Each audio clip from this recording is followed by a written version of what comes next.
Bismillahirrahmanirrahim. Assalamualaikum warahmatullahi wabarakatuh. Allahumma lakal hamdu wa ilaikal mustaka wa antal musta'an wa bika thiqah wa alaika tuklan wa la hawla wa la quwata illa billahil aliyil azim. Allahumma salli ala sayyidina Muhammadin wa ala alihi wa sahbihi wa man tabi'a hudahu ila yaumiddin. Rabbi shrah li sadri wa yassir li amri wa hlul 'uqdatam min lisani yafqahu qawli. Allahumma anfa'na bima 'allamtana wa 'allimna ma yanfa'una warzuqna ilman yanfa'una, amin. Kawan-kawan yang dirahmati Allah, alhamdulillah selalu puji syukur kita panjatkan kepada Allah Subhanahu wa taala. Hari ini kita bisa berkumpul melaksanakan salat maghrib berjamaah, dan insyaallah akan kita lanjutkan kajian kita dalam tema manajemen di era Rasulullah sallallahu alaihi wasallam. Pada pertemuan yang lalu terakhir kita membahas tentang prosesi hijrah para sahabat dan Rasulullah sallallahu alaihi wasallam ke Madinah. Nah, peristiwa hijrah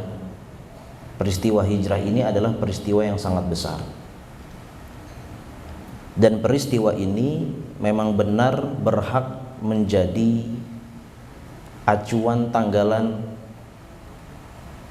kita kaum muslimin.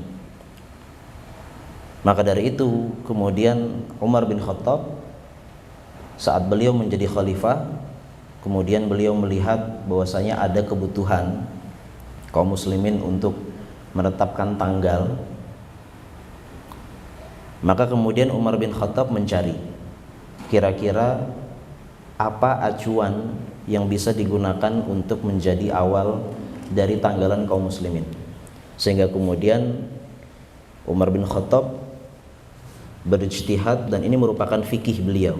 Beliau menjadikan peristiwa hijrah Rasulullah sallallahu alaihi wasallam sebagai acuan tanggalan kaum muslimin. Dan ini sangat tepat bagaimana Umar bin Khattab menjadikan peristiwa hijrah secara keseluruhan, secara total, dalam arti serangkaian hijrah ini harus kita pahami bagaimana hijrahnya para sahabat dan kemudian hijrahnya Rasulullah sallallahu alaihi wasallam bersama Abu Bakar ke Madinah.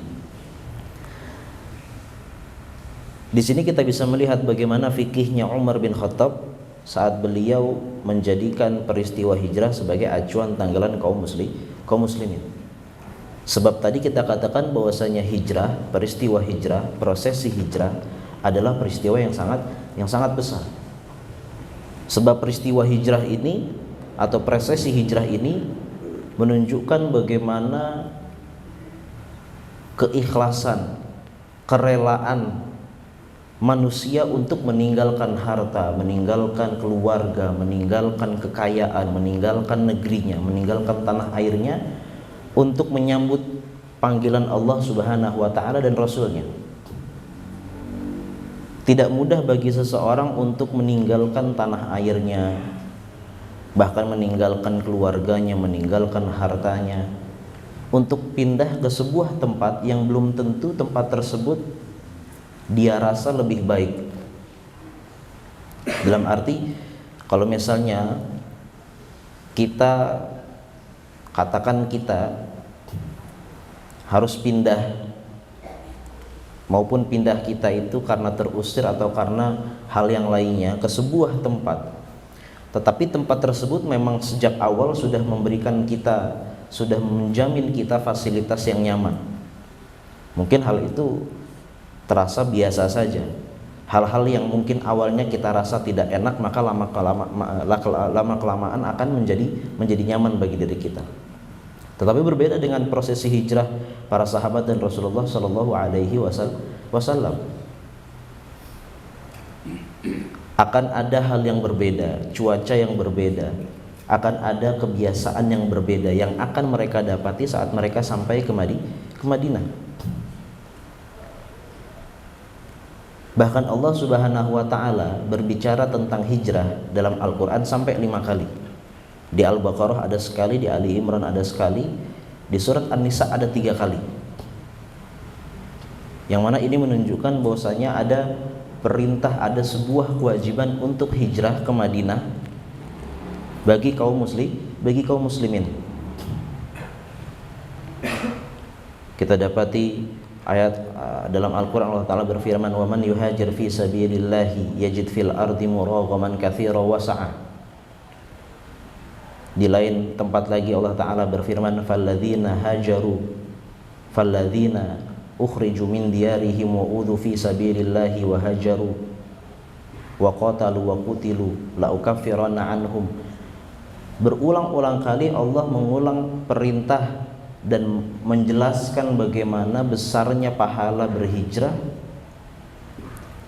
karena hijrah atau berhijrah merupakan sesuatu yang sulit tentunya. Bahkan kalau kita melihat bagaimana kisah dari beberapa sahabat saat mereka hijrah, mereka mendapati ancaman, mereka mendapati halang rintang. Suhaib Ar-Rumi saat beliau ingin hijrah, dia dihalang-halangi oleh orang-orang kafir Quraisy. Orang-orang kafir Quraisy pada saat itu mengatakan kepada Suhaib Ar-Rumi, bagaimana mungkin engkau bisa hijrah, engkau bisa pergi dari Mekah menuju ke Madinah, dan engkau membawa harta-hartamu, dan engkau dahulu sebelum datang ke Mekah. Jadi Suhaib Ar-Rumi bukan orang asli Mekah, dia dahulu tidak punya apa-apa. Saat dia datang ke Mekah, kemudian dia berdagang, kemudian dia memiliki uang, kemudian dia hijrah. Ini yang kemudian menjadi alasan bagi orang-orang kafir Mekah untuk mencegah Suhaib Ar-Rumi untuk tidak boleh hijrah beserta hartanya. Tetapi kemudian Suhaib Ar-Rumi meninggalkan hartanya, berani meninggalkan hartanya, dan dia pergi dengan dirinya, dengan badannya sendiri untuk ke Madinah tanpa membawa hartanya.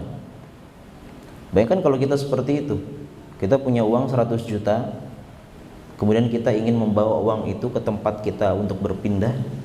Kemudian orang-orang yang ada di sekitar kita mengatakan, enak saja kamu, engkau mencari uang di sini, dapat uang di sini, kemudian uang kamu ini kamu bawa untuk pindah, tinggalkan uangmu, silakan pindah. Itu yang dilakukan oleh Suhaib Ar-Rumi. Saat Suhaib Ar-Rumi sampai di Madinah dan cerita tersebut terdengar oleh Rasulullah SAW, apa kata Rasulullah? Rabiha Suhaib. Suhaib telah mendapatkan keuntungan yang lebih besar daripada yang dia tinggalkan dari hartanya.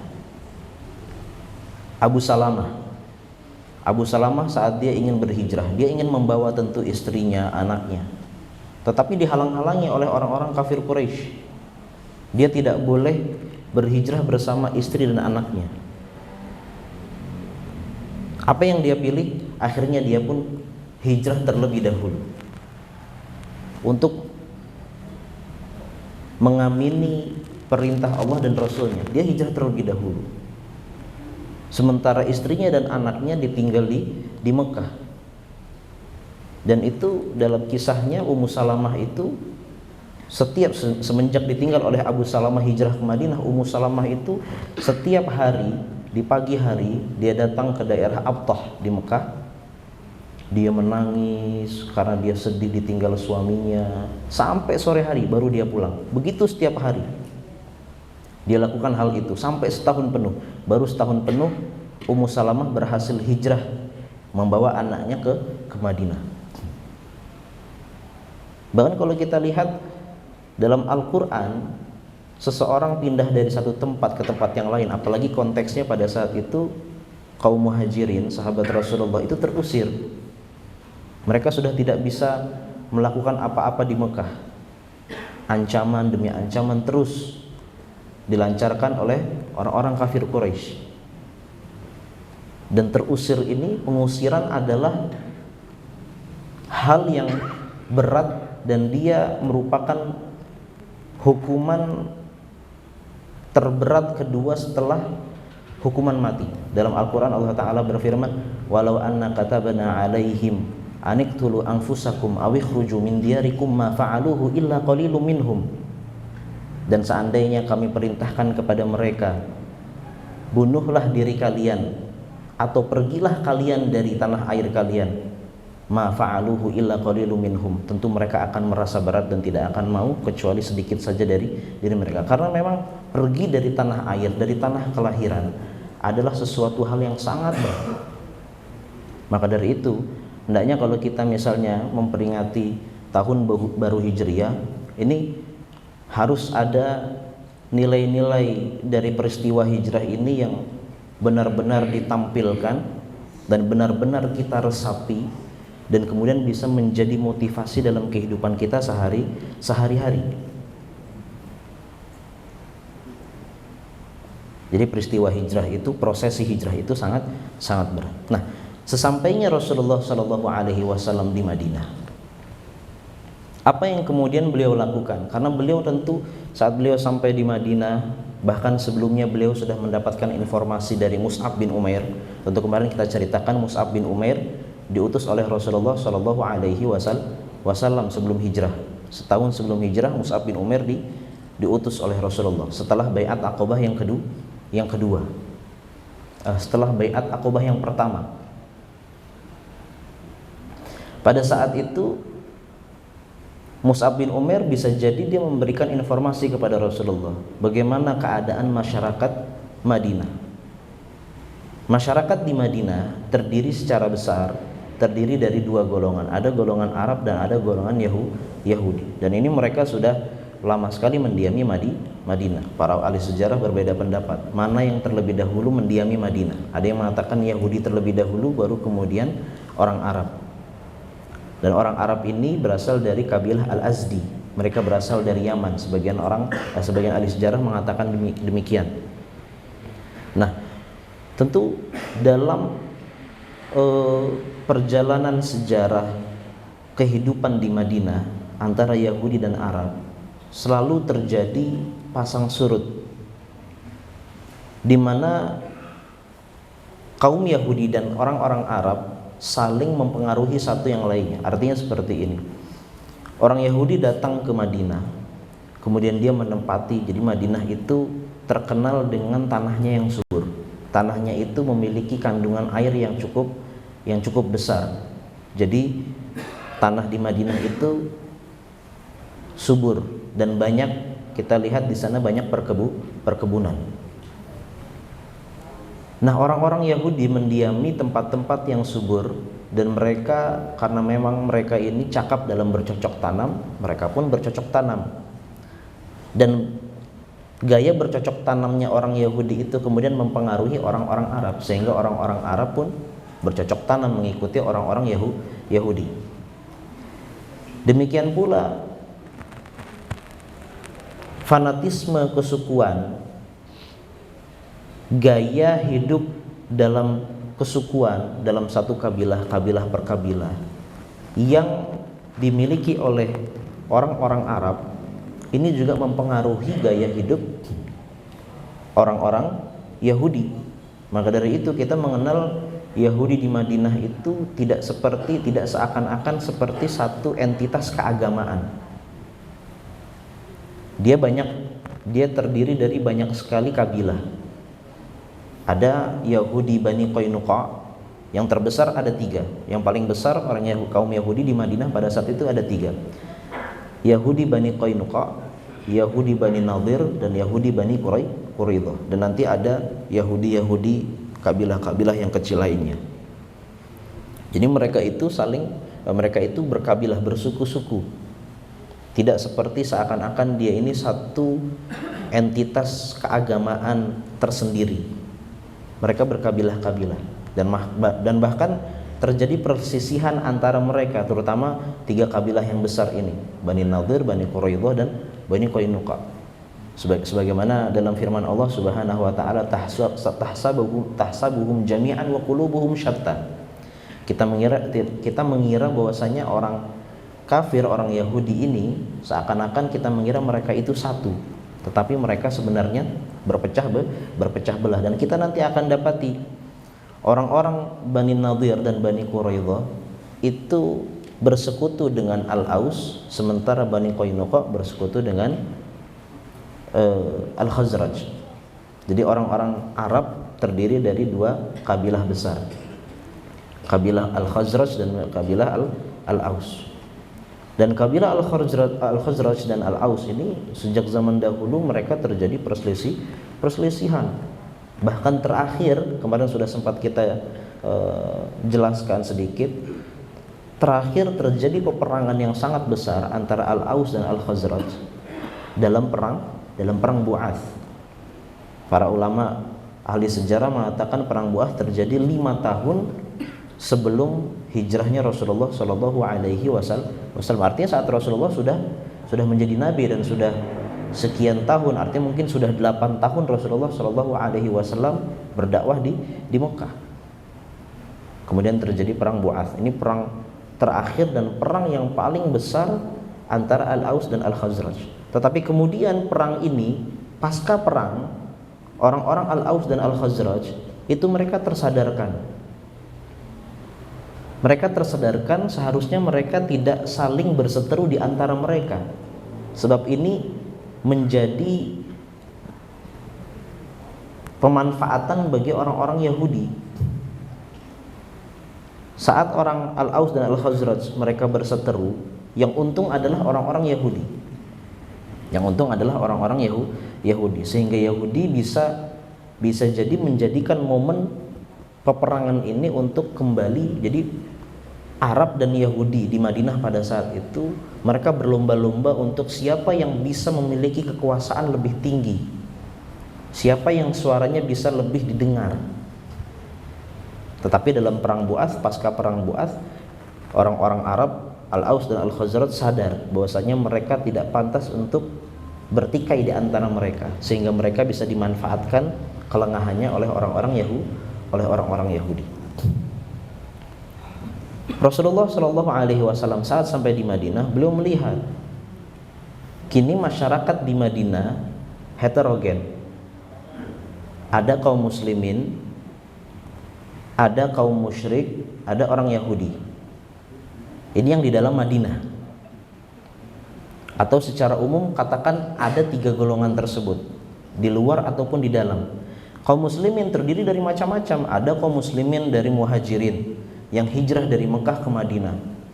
Tentu mereka datang belum memiliki tempat tinggal, bahkan sebagian mereka meninggalkan hartanya, meninggalkan keluarganya. Dan masih banyak lagi masalah-masalah yang dialami oleh kaum muhajirin. Kemudian ada juga kaum Al-Ansar. Kaum Al-Ansar tidak seluruhnya merupakan orang kaya. Kita kan mengiranya karena mereka ini suka membantu kaum muhajirin, kita mengiranya kaum Al-Ansar ini kan semuanya kaya. Pada faktanya mayoritas atau sebagian besar kaum Al-Ansar itu tidak kaya. Hanya sedikit saja dari mereka yang kaya. Artinya ada masalah juga.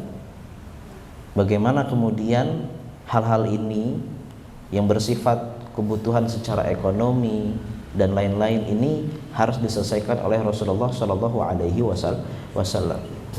Di Madinah ada juga orang-orang Arab yang masih dalam keadaan musyrik, dan tentu masih banyak sekali yang musyrik pada saat itu. Bukan berarti saat Rasulullah sampai di Madinah kemudian semua orang Arab di Madinah itu sudah dalam keadaan Islam, belum. Masih banyak di antara kaum atau orang-orang Arab di Madinah yang belum masuk Islam. Mereka masih dalam keadaan syirik. Bagaimana Rasulullah harus berinteraksi dengan mereka?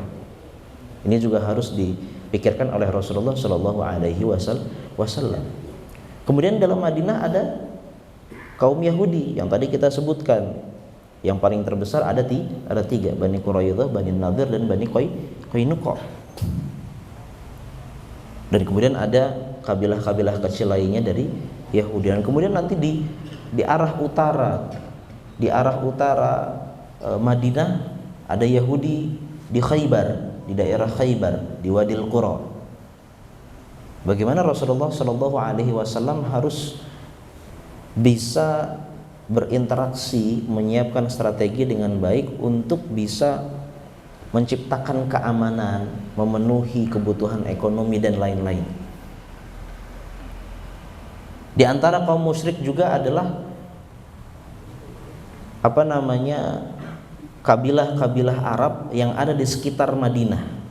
Tidak di dalam tetapi di sekitar Madinah. Bagaimana Rasulullah harus berinteraksi dengan mereka. Kemudian terutama di sebelah barat Madinah ada kabilah yang besar, kabilah Juhainah, yang mana kabilah ini berada di jalur perdagangan yang selalu dilewati oleh kafilah dagang orang-orang Mekah, orang-orang Quraisy. Maka apa yang akan Rasulullah Shallallahu Alaihi Wasallam lakukan dengan kabilah tersebut? Begitu juga jangan lupa bahwasanya di antara kaum musyrik yang harus disiapkan interaksinya oleh Rasulullah Shallallahu Alaihi Wasallam adalah orang-orang Quraisy. Tidak berarti dengan kaum muslimin hijrah ke Madinah kemudian orang-orang Quraisy meninggalkan atau melupakan perseteruannya dengan kaum muslimin. Wala yazaluna yuqatilunakum hatta yaruddukum an dinikum in istata'u. Dan selalu saja mereka orang-orang kafir akan selalu memerangi kita dan berusaha untuk mengembalikan kita kepada kekufuran. Ini istata'u, kalau semampu mereka akan mengeluarkan kemampuan sejauh apapun untuk bisa memerangi kaum muslimin. Maka bagaimana Rasulullah Shallallahu Alaihi Wasallam mengatasi hal ini, dan bagaimana kemudian apa saja prosedur-prosedur yang dilakukan oleh Rasulullah Shallallahu Alaihi Wasallam. Kawan-kawan yang dirahmati Allah, hal pertama yang dilakukan oleh Rasulullah Shallallahu Alaihi Wasallam, atau di antara hal yang pertama yang dilakukan oleh Rasulullah saat sampai di Madinah, adalah beliau membagikan kawasan hunian. Ibnul Faqih dalam kitab Mukhtasar Kitab Buldan halaman 23, beliau mengatakan, maka saat Rasulullah tiba di Madinah, beliau membagikan tempat hunian untuk orang-orang, terutama untuk orang-orang muhajirin, karena mereka datang ke Madinah belum memiliki tempat hunian. Beliau memberi untuk Bani Zahrah di bagian belakang masjid, bagi Zubair bin Awam bagian yang luas, juga untuk Tolhah dan keluarga Abu Bakar. Dan perlu diketahui, jadi pada saat itu Rasulullah Shallallahu Alaihi Wasallam membagikan tanah bagi kaum muhajirin itu ada dua macam. Ada tanah yang memang tidak ditempati oleh orang-orang Madinah, tidak terpakai, dibiarkan begitu saja. Rasulullah menjadikan atau membagikan tanah-tanah tersebut untuk menjadi hunian kaum muhajirin. Begitu juga ada juga tanah-tanah yang memang diberikan oleh kaum Al-Ansor. Mereka memberikan, menghadiahkan sebagian tanah mereka untuk kemudian oleh Rasulullah dibagikan kepada kaum muhajirin. Bahkan ada sebagian kaum muhajirin yang kemudian tidak mendapati tempat hunian. Ini juga harus dipikirkan oleh Rasulullah. Maka kemudian Rasulullah Shallallahu Alaihi Wasallam di kemudian hari menempatkan mereka di belakang masjid, dan mereka dikenal dengan Ahlus Suffah. Ahlus Suffah yang jumlahnya sekitar ada 50 orangan. Ahlus Suffah ini orang-orang yang tidak memiliki tempat hunian, dan dia ditempatkan oleh Rasulullah Shallallahu Alaihi Wasallam di bagian belakang masjid. Yang mana jumlah mereka ini ya dalam perjalanan waktu terkadang bertambah, terkadang berkurang. Berkurang bisa jadi karena mungkin di antara mereka ada yang kemudian menikah, kemudian dia pindah ke tempat tinggal yang lain, atau mungkin mereka melakukan perjalanan kemana, atau mungkin bertambah karena prosesi hijrah itu akan terus berlanjut sampai Rasulullah hijrah. Kan masih ada orang-orang yang belum hijrah dari kabilah-kabilah yang masih diperintahkan oleh Rasulullah untuk menetap di sana, seperti Abu Dzar Al-Ghifari. Abu Dzar Al-Ghifari diperintahkan oleh Rasulullah untuk tidak hijrah terlebih dahulu, untuk menetap di kabilahnya terlebih dahulu, kabilah Ghifar.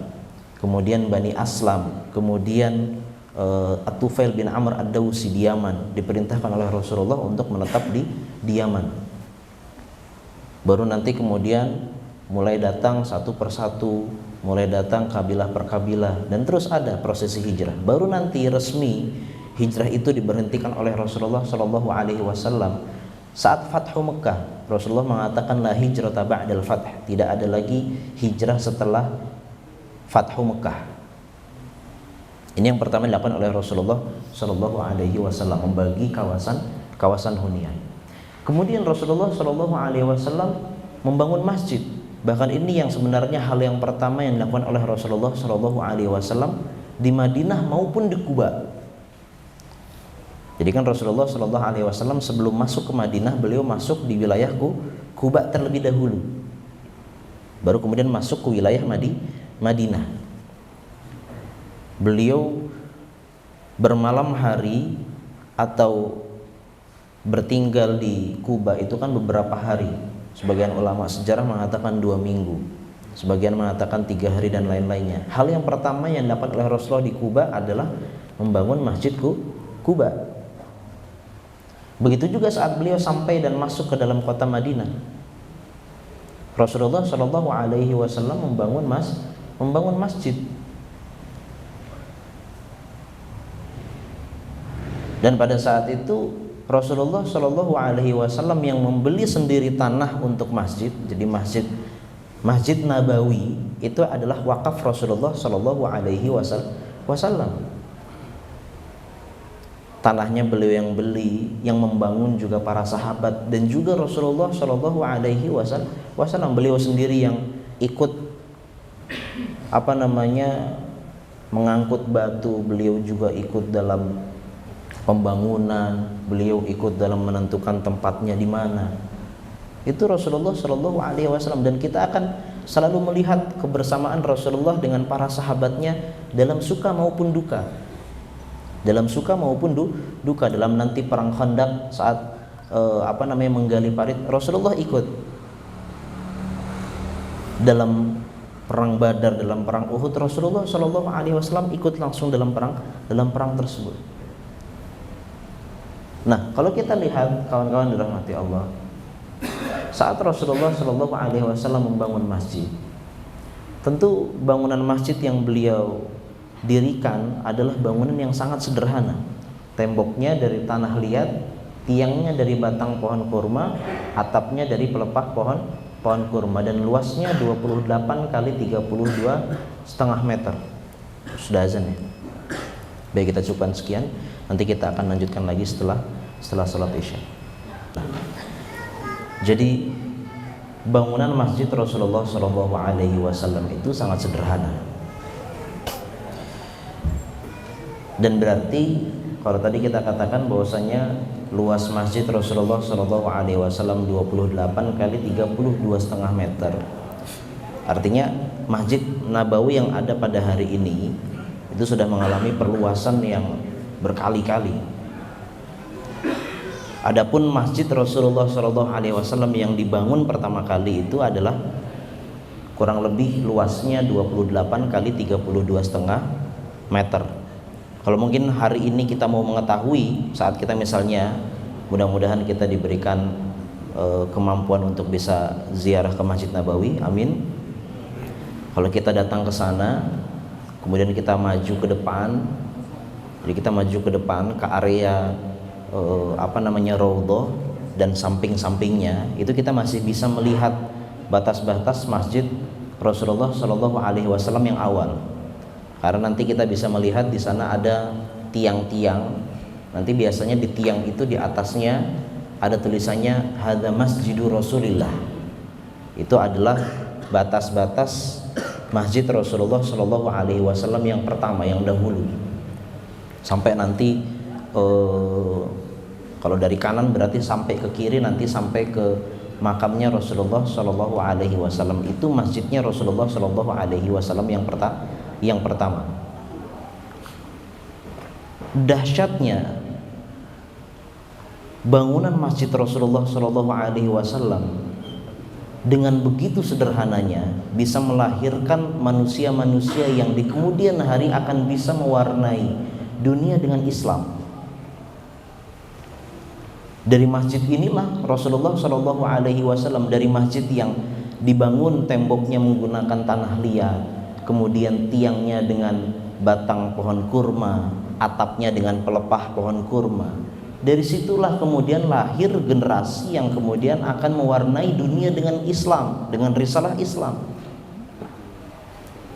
Dari masjid ini kemudian lahir sosok Abu Bakar, Umar, Abdurrahman bin Auf, kemudian muncul Abdullah ibnu Umar, Abdullah ibnu Mas'ud, Abdullah ibnu Abbas, dan masih banyak lagi, Abu Hurairah. Dan kemudian Masjid Rasulullah SAW ini fungsinya pada saat itu tentu bermacam-macam. Kalau hari ini mungkin fungsi masjid kita terbatas dalam lingkup katakan sosial dan keagamaan. Pada saat itu lingkup pemanfaatan Masjid Rasulullah SAW sangat luas. Selain digunakan untuk sholat, Masjid Rasulullah SAW pada saat itu digunakan untuk bermacam-macam, untuk bermusyawarah, untuk membicarakan hal-hal yang berkaitan dengan masalah keumatan, dengan masalah negara pada saat itu. Di masjid itulah kemudian Rasulullah SAW mengadili banyak sekali masalah-masalah yang diajukan kepada beliau. Jadi pada saat itu peradilan terjadi di masjid. Rasulullah SAW sebagai hakimnya. Di masjid Rasulullah juga Rasulullah kemudian menerima diplomat yang datang dari berbagai macam penjuru dunia. Maka dari itu hari ini kita masih bisa melihat, kalau kita ke Masjid Nabawi, kemudian kita ke Raudhah, kemudian kita lihat ke bangunan makam Rasulullah, itu kan ada beberapa tiang. Itu nanti tiang yang berada yang menempel dengan makam Rasulullah pada saat ini, tiang kedua dari depan atau ketiga, kedua kalau tidak salah, itu ada tulisannya Ustuwanah Al-Wufud. Di tiang itulah dahulu Rasulullah SAW menerima perwakilan diplomat yang datang dari seluruh penjuru dunia.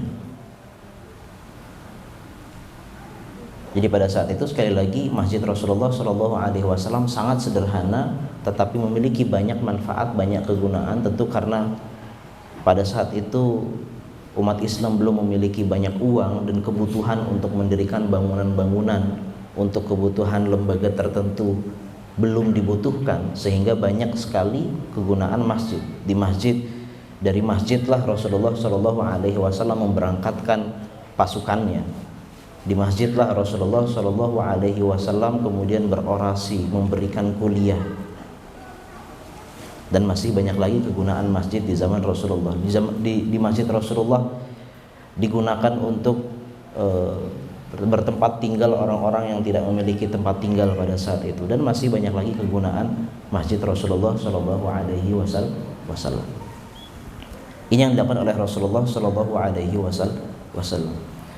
Kemudian selanjutnya Rasulullah SAW, dan ini tentunya saat beliau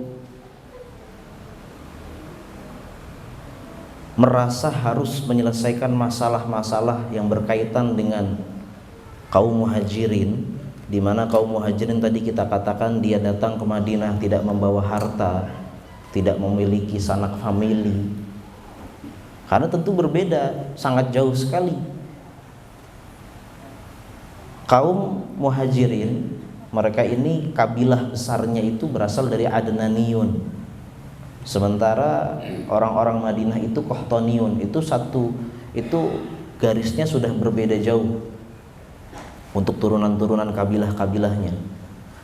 Maka artinya mereka tidak memiliki sama sekali sanak famili di sana. Bahkan sebagian besar dari kaum muhajirin belum pernah datang ke Madinah.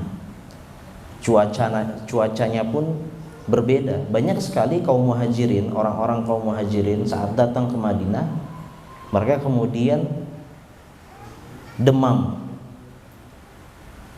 Mereka demam karena cuacanya agak berbeda. Apalagi masalah ekonomi. Banyak di antara mereka yang tidak memiliki uang. Kemudian tadi kita sebutkan bahwasanya kalau kebiasaan orang Mekah itu mencari uangnya melalui perdagangan, karena memang di Mekah tidak ada perkebunan.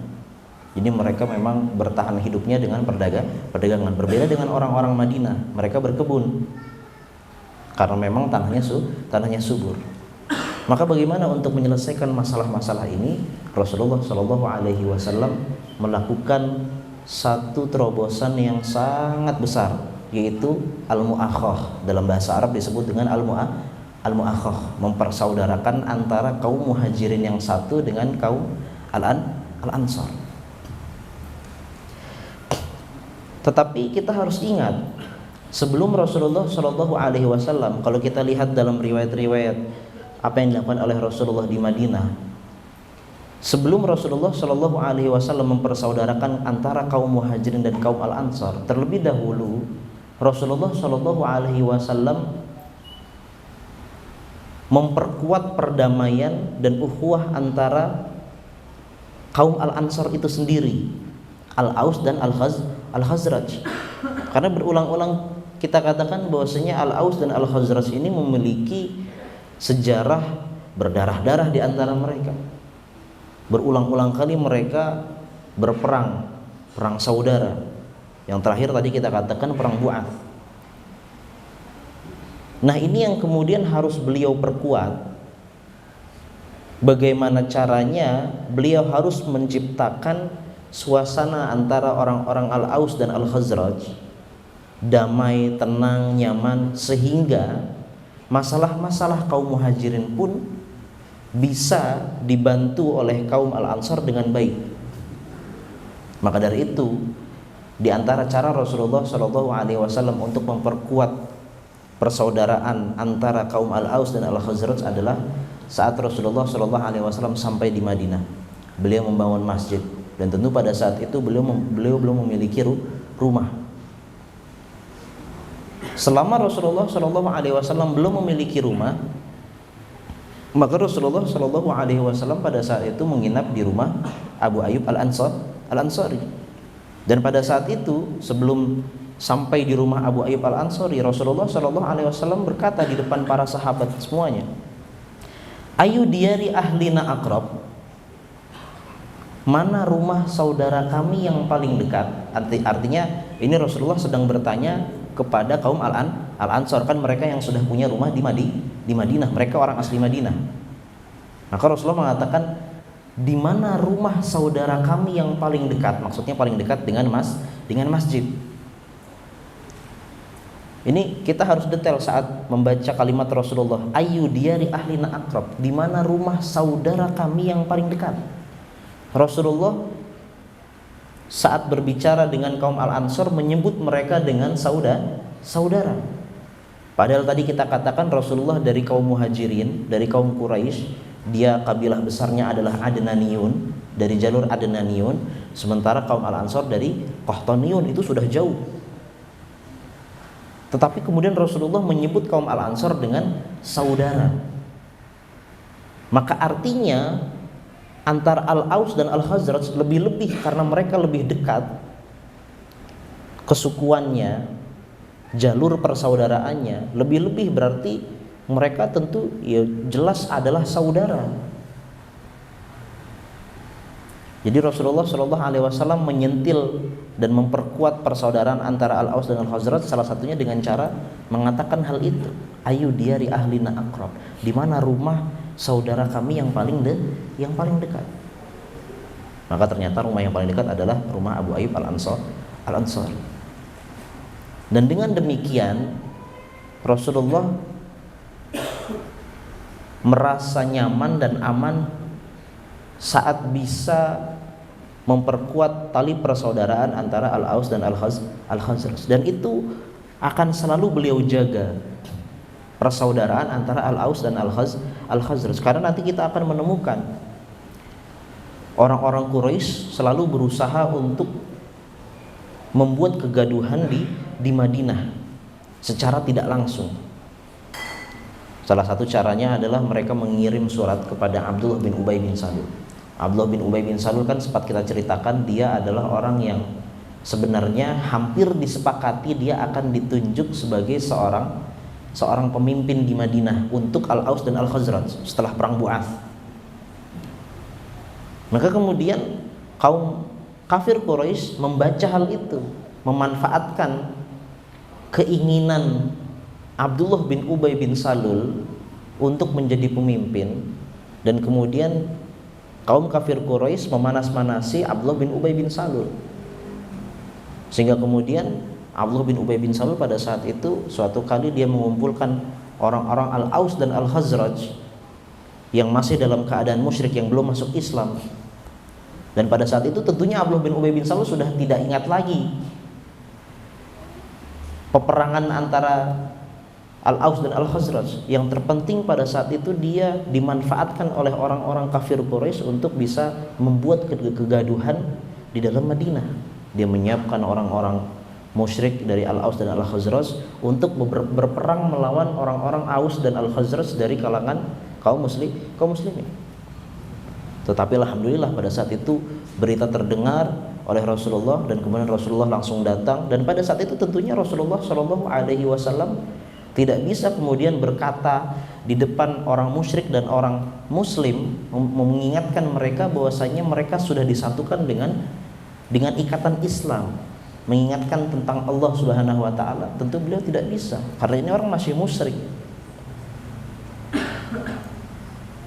Maka yang beliau lakukan adalah pada saat itu beliau mengingatkan kepada orang-orang yang hadir pada saat itu, yang hampir berperang antara kaum Al-Aus dan Al-Khazraj dari kalangan musyrik dan Al-Aus dan Al-Khazraj dari kalangan muslim, dengan mengingatkan bahwasanya jangan sampai kalian berhasil dimanfaatkan dan ditipu oleh orang-orang kafir Quraisy yang akan membuat gaduh persaudaraan di antara kalian.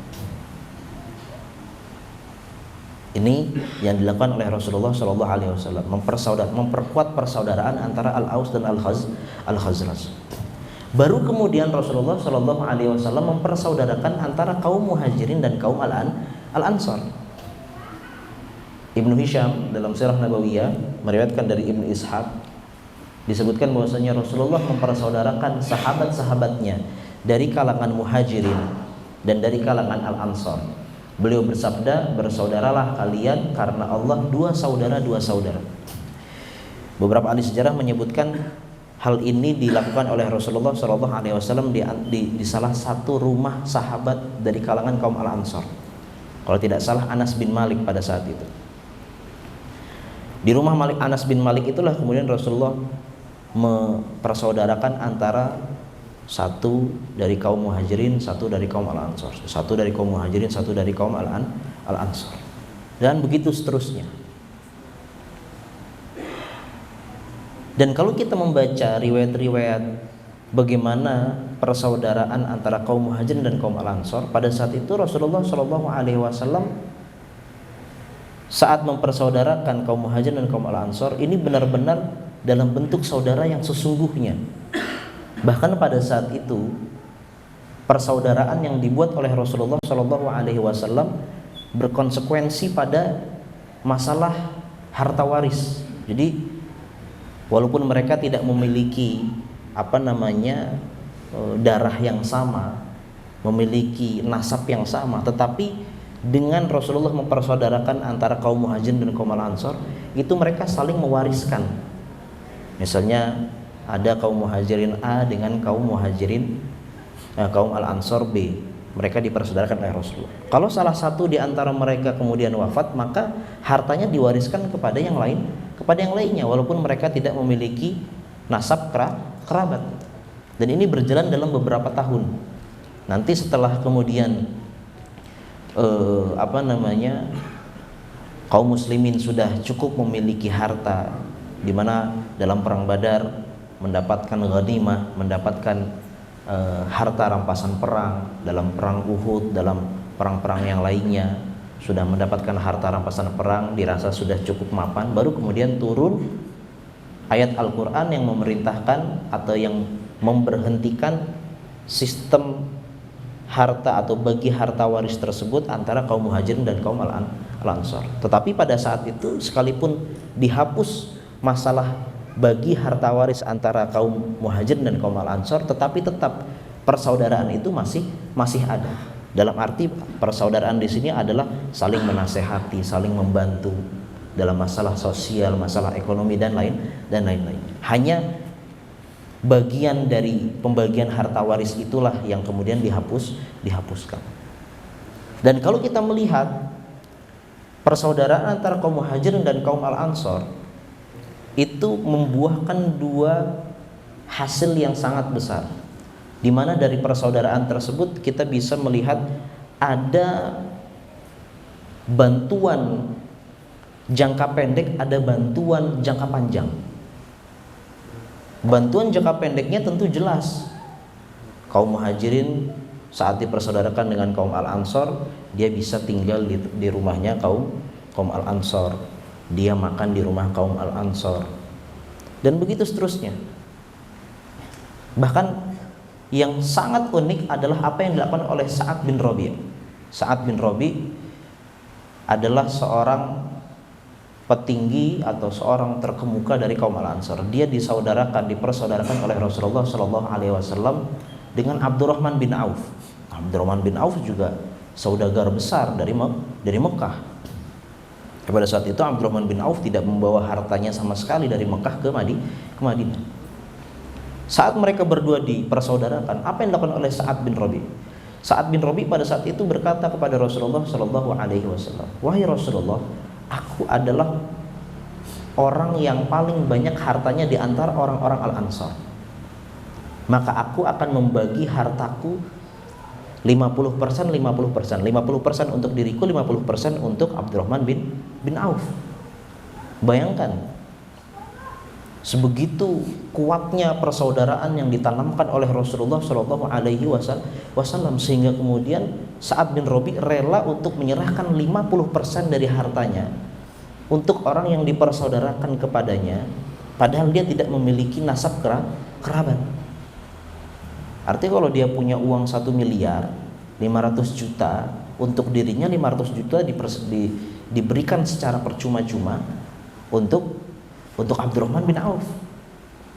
Bukan hal yang mudah untuk memberikan begitu saja harta setengah dari yang kita miliki. Bahkan lebih jauh lagi, Sa'ad bin Rabi' pada saat itu mengatakan apa? Dia mengatakan ini lebih sulit lagi. Sa'ad bin Rabi' pada saat itu berkata kepada Abdurrahman bin Auf, "Wahai Abdurrahman bin Auf, aku punya 2 istri. Lihat di antara 2 istriku ini, mana yang lebih menarik bagimu? Pilih, nanti aku ceraikan. Nanti kalau sudah selesai masa iddahnya, maka nikahilah." Kebayang nggak antum? Antum punya 2 istri, kemudian teman antum suruh pilih nih, pilih salah satu. Mana yang lebih menarik, katanya Sa'ad bin Rabi'. Mana yang lebih menarik, pilih. Nanti saya ceraikan, kalau sudah selesai masa iddahnya kamu nikahi. Orang kalau disuruh pilih harta atau keluarga, mana yang dia pilih? Keluarga. Sa'ad bin Rabi' sebegitu relanya dia untuk mengeluarkan itu semua untuk Abdurrahman bin Auf. Tetapi yang lebih unik lagi reaksi dari Abdurrahman bin Auf. Apa kata Abdurrahman bin Auf? "Barakallahu fi ahlika wa malik." Semoga Allah memberkahi keluargamu dan memberkahi hartamu. "Dulluni ala suq." Tunjukkan kepadaku di mana pasar di Madinah ini, kata Abdurrahman bin Auf. Nah, Abdurrahman bin Auf punya pride. Dia punya wibawa sebagai saudagar besar. Dia tidak menerima begitu saja apa yang diberikan oleh Sa'ad bin Rabi'. Sudah, tunjukkan kepadaku di mana pasar. Aku yang akan bekerja sendiri, aku yang akan mencari hartaku sendiri. Dan benar, tidak lama kemudian, beberapa masa kemudian, Abdurrahman bin Auf kembali berhasil menjadi saudagar di Madinah, dan kemudian tiba-tiba dia datang kepada Rasulullah SAW dalam keadaan dia sudah menikahi orang Madinah. Artinya dia sudah memiliki harta yang cukup. Itu Abdurrahman bin Auf. Begitu juga persaudaraan yang dilakukan oleh Rasulullah sampai pada tingkat yang lebih jauh juga. Dalam kisah Salman Al-Farisi dipersaudarakan oleh Rasulullah SAW dengan Abu Darda. Suatu hari Salman datang ke rumah Abu Darda. Di dalam rumah dia mendapati Ummu Darda, istri Abu Darda, dalam keadaan yang Raut mukanya sedang galau, pakaiannya tidak karuan, kelihatan ada masalah yang sangat besar yang dialami oleh Ummu Darda. Dia bertanya kepada Ummu Darda. Pada saat itu tentu belum ada perintah untuk berhijab. Pada saat itu Salman bertanya kepada Ummu Darda, apa yang terjadi? Ada masalah apa? Ummu Darda berkata, tuh lihat saudaramu Abu Darda, dia tidak punya keinginan dalam dunia. Artinya Abu Darda itu saking zuhudnya, dia selalu berpuasa. Kalau berpuasa tidak mau buka di malam hari. Kalau malam hari maunya sholat terus, tidak mau menggauli istrinya. Sehingga sebagai seorang istri, Ummu Darda merasakan ini sebuah masalah. Dan pada saat itu, saat Salman Al-Farisi datang, pada saat itu Ummu Darda sudah menyiapkan makanan. Maka Abu Darda berkata kepada Salman, makan, silakan makan. Salman yang pada saat itu peduli dengan masalah yang terjadi di rumah Abu Darda mengatakan, aku nggak akan makan sampai kamu makan.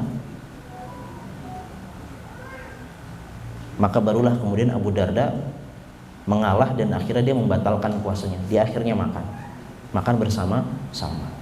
Di malam harinya, jadi pada saat itu Salman menginap di rumah Abu Darda. Di malam harinya Abu Darda di awal malam udah siap-siap mau sholat malam. Apa kata Salman? Tidur, jangan sholat dulu. Pertengahan malam bangun lagi, udah siap-siap mau sholat. Kata Salman, nanti tidur dulu, jangan sholat sekarang. Baru di akhir malam kemudian Salman membangunkan Abu Darda, ayo sholat kita bareng. Dan baru kemudian Salman Al-Farisi menasehati Abu Darda dan mengatakan, inna li rabbika 'alaika haqqa wa li ahlika 'alaika haqqa wali nafsika 'alaika haqqa. Wahai Abu Darda, ketahuilah engkau punya kewajiban terhadap Rabbmu, tidak masalah, tetapi engkau harus mengetahui engkau memiliki kewajiban atau ada hak yang harus engkau tunaikan untuk dirimu, ada hak yang engkau harus tunaikan untuk keluargamu. Dinasehatin seperti itu, Abu Darda nggak terima, datang dia kepada Rasulullah. Wahai Rasulullah, ini Salman bikin aku batal puasa, bikin aku nggak sholat malam semalam suntuk. Tapi setelah dijelaskan oleh Salman duduk perkaranya, Rasulullah SAW mengatakan sadaqa Salman. Apa yang dilakukan oleh Salman benar. Jadi persaudaraannya itu sekuat itu. Ini yang berkenaan dengan bantuan jangka pendek. Adapun bantuan jangka panjang, pada saat itu kaum Al-Ansar mengatakan, ya Rasulullah, iksim bainana wa baina ikhwanina nakhil. Kaum Al-Ansar kan punya kebun korma banyak gitu. Kaum Al-Ansar bilang kepada Rasulullah, wahai Rasulullah, ini kita punya kebun kurma, dia berbuah, maka kurmanya bagikan setengah-setengah antara kami dan kaum Muhajirin secara percuma-cuma. Kaum Muhajirin gak usah ngapa-ngapain, kita bagikan dua ini saja, hasil panennya kita bagi dua. Tapi kemudian Rasulullah SAW menolak, jangan seperti itu. Rasulullah SAW tidak mau kemudian Madinah ini menjadi sebagai tempat suaka yang tidak produktif. Tetapi Rasulullah kemudian mengatakan kepada kaum Al-Ansar, begini saja, engkau yang menyiapkan modalnya, nanti kaum Muhajirin ikut bekerja dan kemudian dibagi dua hasil panen. Sejak saat itulah ada beberapa kaum Muhajirin yang bekerja di tanah atau di kebunnya kaum Al-Ansar. Dan kalau kita melihat hadis-hadis yang berbicara tentang ukhuwah, persaudaraan, itu tujuannya untuk melekat, untuk menguatkan persaudaraan ini. La yu'minu ahadukum hatta yuhibba li akhihi ma yuhibbu li nafsihi. Tidak beriman, tidak sempurna iman seseorang di antara kalian sampai dia mencintai apa yang ada pada saudaranya sebagaimana ia mencintai hal tersebut ada pada dirinya. Dalam hadis yang lain, wallahu fi aunil abdi maka adalah abdu fi auni akhi. Allah akan selalu menolong hambanya selama hambanya tersebut menolong saudaranya yang lain. Mathalul mu'minina fi tarahumihim wa ta'atufihim kamathalil jasad idza ishtaka minhu udwan tada'a lahu sa'irul jasad bil humma washar. Perumpamaan kaum muslimin, kaum mukminin itu sebagai satu satu bagian tubuh. Kalau ada satu bagian tubuh yang terkena sakit demam, maka semuanya merasakannya. Itu semua hadis-hadis ini menunjukkan atau untuk memperkuat persaudaraan yang dibuat oleh Rasulullah Shallallahu Alaihi Wasallam. Kemudian Rasulullah Shallallahu Alaihi Wasallam juga mendirikan pasar. Ahmad Muhammad dalam kitab Al-Janib As-Siyasi fi Hayatir Rasul, dia mengatakan dari Atha bin Yasir, dia berkata, saat Rasulullah Shallallahu Alaihi Wasallam ingin mendirikan pasar di Madinah, beliau terlebih dahulu mendatangi pasar Qainuqa. Jadi Rasulullah Shallallahu Alaihi Wasallam itu menyadari bahwasanya satu umat, satu negara tidak bisa kemudian bergantung ekonominya terhadap bangsa yang lain, terhadap orang lain, harus mandiri. Karena Rasulullah sudah memperkirakan bagaimana orang Yahudi ini kan terkenal dengan orang yang gampang berkhianat. Bagaimana kalau di suatu hari orang-orang Yahudi kemudian berkhianat dan dia bersekutu dengan orang-orang Quraisy. Sementara pasar yang paling besar di Madinah itu adalah pasar Bani Qainuqa. Ini berbahaya, mereka yang memonopoli, mereka yang menguasai. Bahkan banyak praktik-praktik yang tidak benar yang terjadi di pasar Bani Qainuqa. Ini yang tidak diinginkan oleh Rasulullah Shallallahu Alaihi Wasallam. Maka beliau memahami hal itu, dan beliau saat sebelum mendirikan pasar untuk kaum muslimin secara khusus, dalam arti memiliki kemandirian dalam pasar, Rasulullah melihat terlebih dahulu pasar Bani Qainuqa seperti apa. Baru kemudian beliau mendirikan pasar. Kemudian beliau mendatangi tempat pasar yang beliau kehendaki sambil menghentakkan kakinya dan berkata, hadza sukukum, ini pasar kalian. La yudayyak alaihi, jangan dipersempit luasnya dan jangan ditarik retribusi. Wala yukhadhu minhu kharaj. Dan kalau kita lihat kemandirian Rasulullah Shallallahu Alaihi Wasallam, kemandirian negara yang dibuat oleh Rasulullah SAW jauh lebih luas lagi dalam masalah air. Pada saat itu kaum muslimin tidak ada yang memiliki sumber air, tidak ada yang memiliki sumur. Yang memiliki sumur adalah orang Yahudi, bi'ru rumah, sumur rumah. Sehingga kemudian kaum muslimin harus membeli. Bagaimana kalau suatu hari ternyata harganya dinaikkan karena mereka kemudian bersekutu dengan orang-orang kafir Quraisy, harganya dinaikkan, kemudian kaum muslimin tidak memiliki air, padahal air adalah yang paling penting dalam kehidupan. Maka dari itu Rasulullah SAW kemudian mengatakan, man ibta'a bi'ra rumah falahul jannah, barang siapa yang membeli bi'ru rumah, sumur rumah, maka dia akan mendapatkan surga. Sehingga kemudian Utsman bin Affan membeli bi'ru rumah, membeli sumur rumah untuk kaum muslimin.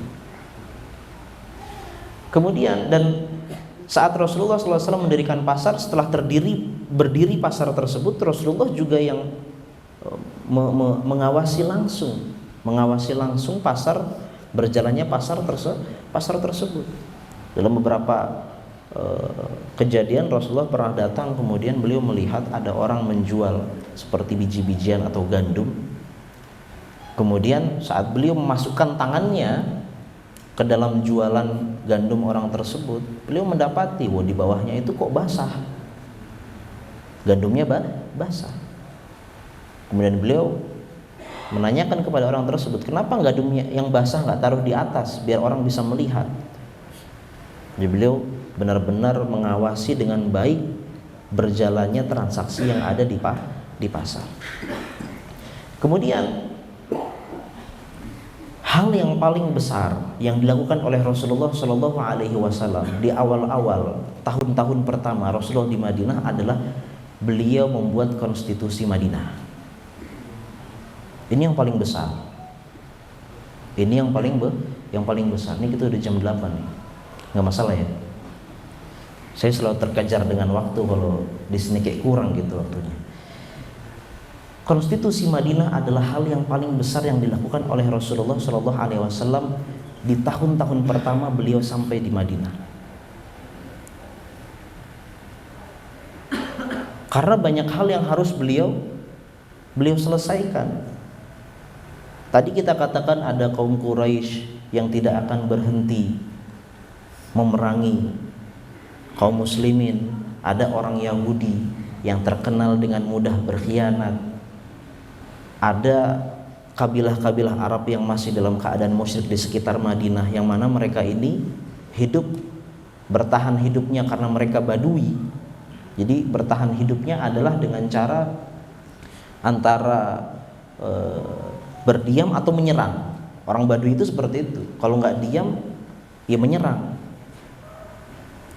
Jadi mereka suka, bahasa zaman sekarang mungkin tiba-tiba menyerang, begal lah seperti itu. Bagaimana beliau harus bisa memberikan atau melahirkan keamanan yang sangat tinggi di dalam kota Madinah, karena beliau menyadari akan ada banyak ancaman yang datang dari luar, terutama dari kaum kafir Quraisy. Dan kaum kafir Quraisy tentu Quraisy ini adalah kabilah yang sangat besar. Tidak ada pernah sejarahnya ada kabilah yang berani berhadapan langsung dengan Quraisy. Sebab Quraisy dia yang mengurusi haji, dia yang memberikan fasilitas, dia yang menyiapkan air, dia yang memberikan makanan untuk orang-orang yang datang haji. Semua orang Arab pada saat itu datang haji ke Mekah. Artinya kalau ada hubungan yang tidak baik antara satu kabilah dengan Quraisy, ini akan bahaya. Dia tidak akan bisa berhaji ke Mekah. Terutama di Mekah juga ada pasar, ada pusat perdagangan yang sangat besar. Tetapi Rasulullah SAW kemudian memahami hal itu. Bagaimana bisa dengan membuat konstitusi, dalam konstitusi ini Rasulullah SAW menerangkan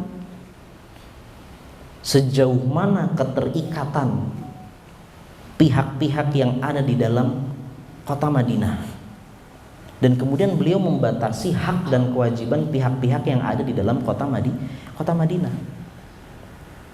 Nah, kita akan bahas satu persatu, tapi tidak semuanya karena banyak sekali, ada 40 atau 50. Ada seorang ulama dari India, Muhammad Hamidullah, dia punya buku Majmu'atul Wathaiq wa Rasail Rasulullah sallallahu alaihi wasallam, kumpulan dokumentasi dan surat-surat Rasulullah sallallahu alaihi wasallam. Dan kalau nggak salah bukunya sudah terjemahkan dalam bahasa Indonesia. Ada konstitusi Madinah ini.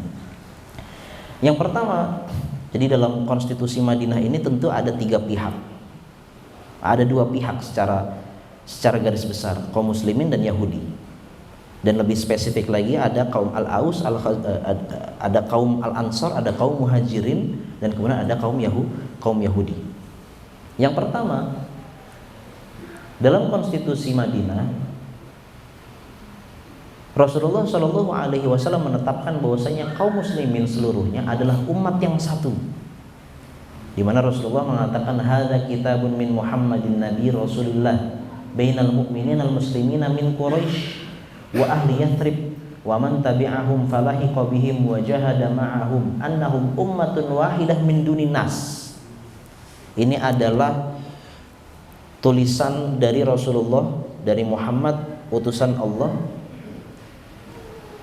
antara untuk orang-orang yang beriman dan orang-orang Islam dari kalangan Quraisy, yaitu kaum Muhajirin, dan ahli Yathrib, kaum Al-Ansar, wa man tabi'ahum falahiqa bihim wa jahada ma'ahum, dan juga kaum muslimin yang masih tersebar di luar Madinah yang belum datang ke Madinah. Annahum ummatun wahidatun min duninas. Mereka adalah satu entitas. Mereka adalah satu umat yang berbeda dengan umat-umat yang lainnya. Tidak ada lagi mereka kemudian fanatisme dengan kesukuannya, kekabilahannya. Tidak ada lagi. Mereka disatukan oleh Islam. Mereka disatukan oleh keimanan kepada Allah dan Rasulnya. Kemudian yang kedua, setiap kabilah bertanggung jawab pada fidyah dan diyah anggotanya. Ini penting. Di awal-awal terbentuknya negara Madinah oleh Rasulullah SAW, tentu tidak ada Baitul Mal, belum ada kas negara. negara belum memiliki uang. Maka untuk mengatasi hal-hal tersebut, Rasulullah mengatakan, membuat peraturan bahwa setiap kabilah bertanggung jawab pada fidyah dan diyah anggotanya.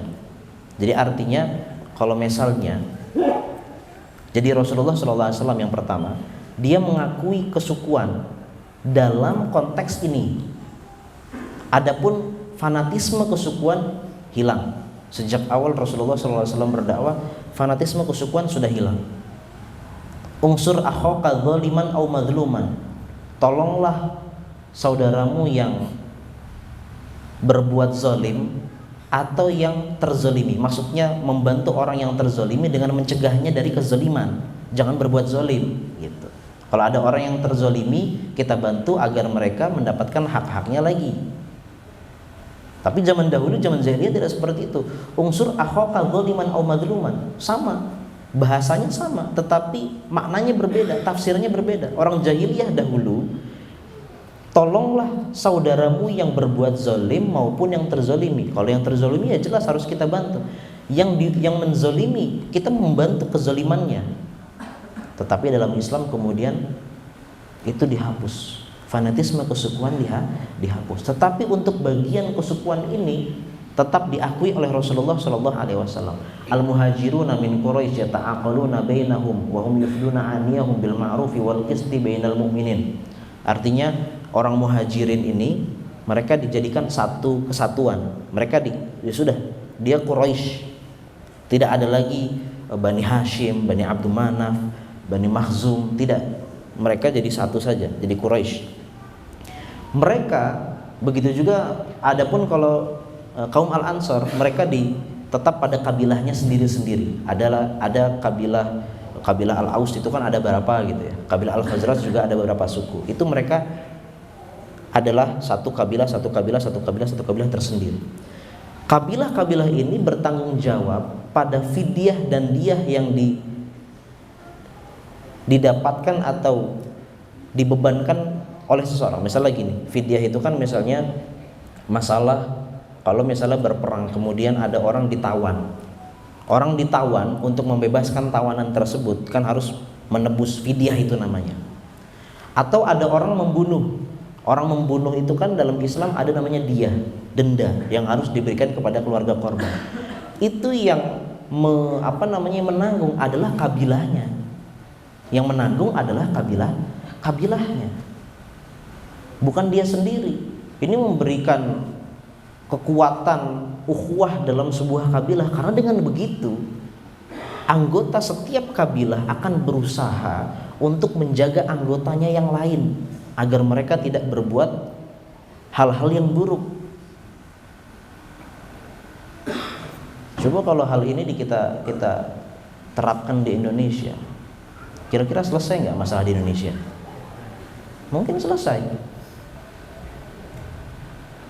Kita setiap dari keluarga kita punya apa nih? Tapi masalahnya kita tahu nama kakek kita aja paling sampai nama ayah dari bapak kita kan gitu kan. Atasnya lagi kita udah nggak tahu. Nah ini kan seharusnya kita tahu sampai ke atasnya. Itu semuanya adalah satu kesatuan yang harus bertanggung jawab dalam masalah ekonomi ini. Kalau hari ini kita terapkan hal ini ya insya Allah selesai. Kita akan berusaha menjalin silaturahim. Kita harus mempererat tali persaudaraan di antara saudara-saudara sekarib kita, senasab kita. Masalahnya kita enggak, hari ini kita diadu domba terus ya. Kita hari ini diadu domba antar suku, antar afiliasi politik, antar afiliasi keagamaan. Habis kita udah. Selanjutnya, seluruh orang beriman bersatu melawan kezaliman seorang sekalipun dia adalah anaknya sendiri. Yang tadi kita katakan, kalau dahulu unsur akhaka dzaliman au madluman. Orang zalim karena dia adalah sukunya sendiri, kabilahnya sendiri, ya harus kita bantu kezalimannya. Yang penting enggak ada masalah dia terzalimi atau dia menzalimi. Yang penting dia karena sukuku, kabilahku, keluargaku, kita bantu dia berbuat zalim sekalipun. Tapi dalam konstitusi yang dicetuskan oleh Rasulullah tidak seperti itu. Wa anal mu'minina al muttaqina aydiyahum ala kulli man bagha minhum. Seluruh orang beriman harus bersatu melawan kemaksiatan, kejahatan dilakukan oleh seorang, sekalipun orang tersebut adalah anaknya sendiri.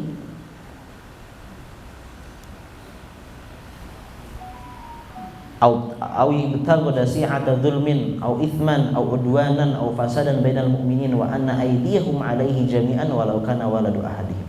Kemudian selanjutnya deklarasi damai dan perang bukan wilayah pribadi.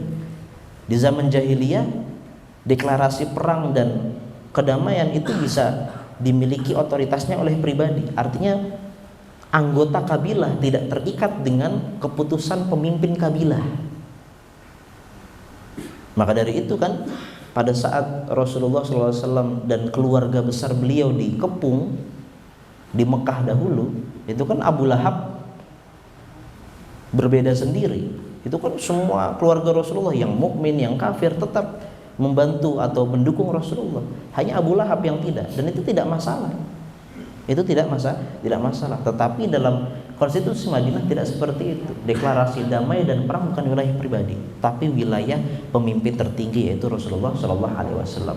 Wa anna silmal mu'minin wahidah la yusalli mu'minun duna mu'minin fi qitalin fi sabilillah illa ala sawa wa adlin bainahum. Kemudian hukum Allah dan Rasulnya adalah sumber tunggal dalam segala konflik. Wa annakum mahma ikhtalaftum fihi min syai'in fa inna maraddahu ila Allahi wa ila Muhammad. Kalau terjadi perselisihan antara kaum muslimin, antara orang muhajir, orang ansor, atau di antara mereka, maka dikembalikan peradilannya kepada Rasulullah sallallahu alaihi wasallam. Kemudian ini bagian antara kaum muslimin dan orang Yahudi, di mana Rasulullah sallallahu alaihi wasallam menjamin keamanan untuk orang-orang Yahudi. Wa annahu man tabi'ana min yahud fa inna lahun nasr wal uswah ghairu madlumin wala mutanasir alaihim. Bahwasanya orang-orang yang berada di Madinah dari kalangan orang-orang Yahudi, mereka akan tetap mendapatkan keamanan, mereka tidak akan dizalimi, dan mereka akan selalu dalam keamanan selama mereka terikat dan menjalankan apa yang ada dalam konstitusi Madinah ini. Maka kita akan bisa memahami nanti bagaimana kemudian kok Rasulullah menyuruh untuk dibunuh Ka'ab bin al-Ashraf. Mengapa kemudian Rasulullah mengusir sampai yang nanti terakhir Bani Qainuqa, Bani Nadir, Bani Quraidah semuanya diusir dari Madinah, karena mereka tidak menjalankan, tidak melakukan apa yang tertuang dalam konstitusi Madinah yang ditulis oleh Rasulullah. Dan harus kita ketahui konstitusi ini ditandatangani oleh pihak yang terkait semuanya. Orang-orang Yahudi menandatangani ini. Kemudian tanggung jawab bersama dalam biaya perang. Wa annal yahud yunfikuna ma'al mu'minina madamu muharabin. Bahwasanya orang-orang Yahudi dan orang-orang beriman, orang-orang Islam, mereka menanggung biaya peperangan kalau mereka diserang. Karena ini kewajiban nasional, kewajiban tanah air. Bahkan dalam konstitusi, dalam poin yang lainnya, mereka juga sebenarnya memiliki diperbolehkan memiliki andil untuk ikut berperang bersama kaum muslimin saat Madinah diserang.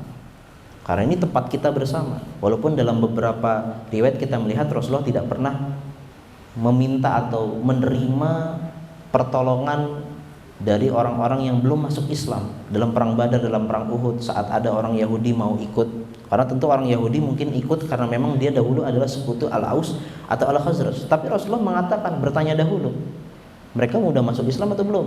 Oh belum.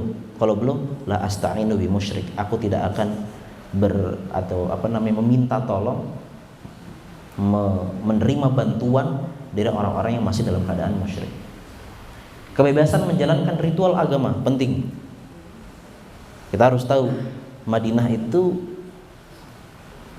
masyarakatnya heterogen secara kesukuan, secara keagamaan. Di sini Rasulullah menjamin ritual ibadah yang dilakukan oleh orang-orang Yahudi. lil yahudi dinuhum walil muslimina dinuhum mawalihim wa anfusihim illa man dzalama aw atima fa innahu la yutag illa nafsuhu wa ahlu baiti. Bahwasanya bagi orang Yahudi agama mereka, silakan menjalankan agama mereka. Bagi orang beriman, silakan menjalankan agama mereka sendiri. Selama mereka tidak berbuat kezaliman, tidak berbuat kekacauan di dalam kota Madinah, maka mereka bebas untuk melaksanakan ritual agamanya. Wajib izin saat keluar dari Madinah, ini penting. Wa annahu la yakhruju minhum ahadun illa bi idzni Muhammad. Orang-orang Yahudi yang mau keluar dari Madinah, mereka harus izin.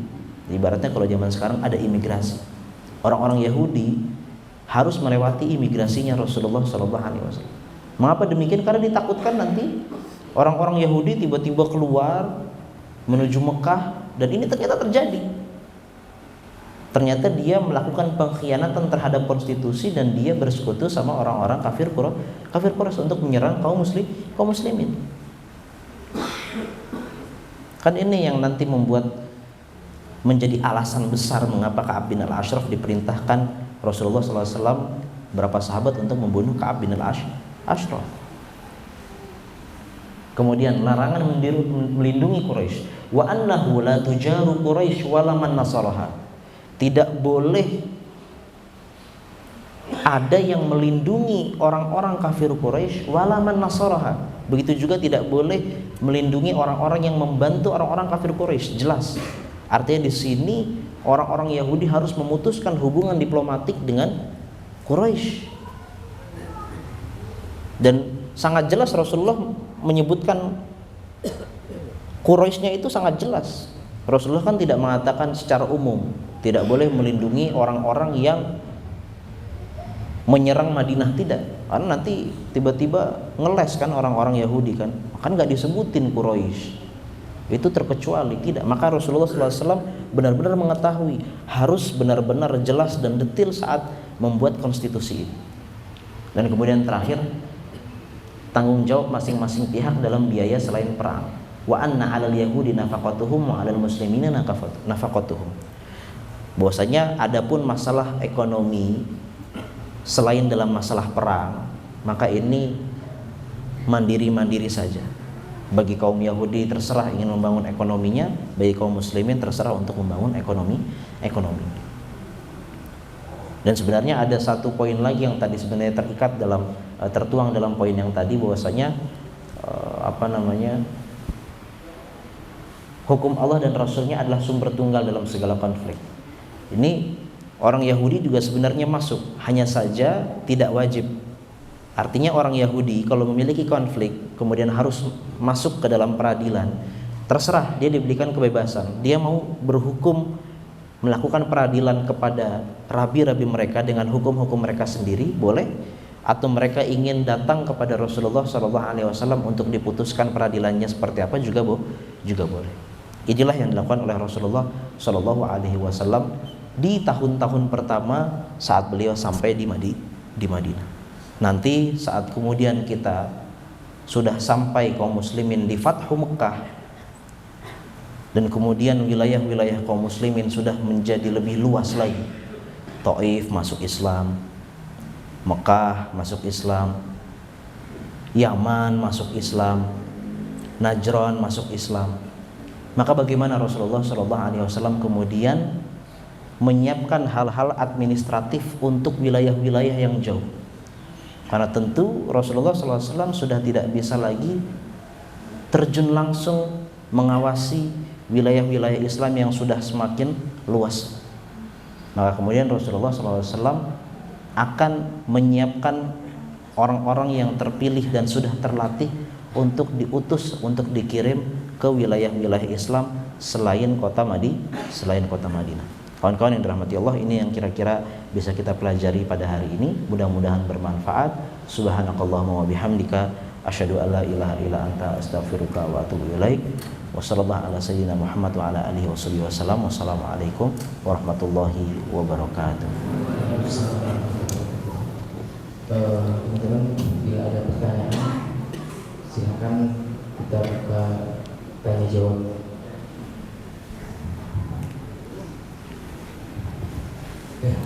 Bismillah. Assalamualaikum warahmatullahi wabarakatuh. Waalaikumsalam. Terima kasih Ustaz atas pemaparannya. Ini yang saya tanyakan mengenai langkah-langkah yang Rasulullah lakukan setelah hijrah. Salah satunya tadi Anda mengulas mengenai membangun sentral ekonomi pertama ya Ustaz, dengan pasar. Dan itu sebagai langkah praktis dan juga strategis untuk bagaimana kita menyaingi liciknya dagang dari para Yahudi dan juga kafir gitu.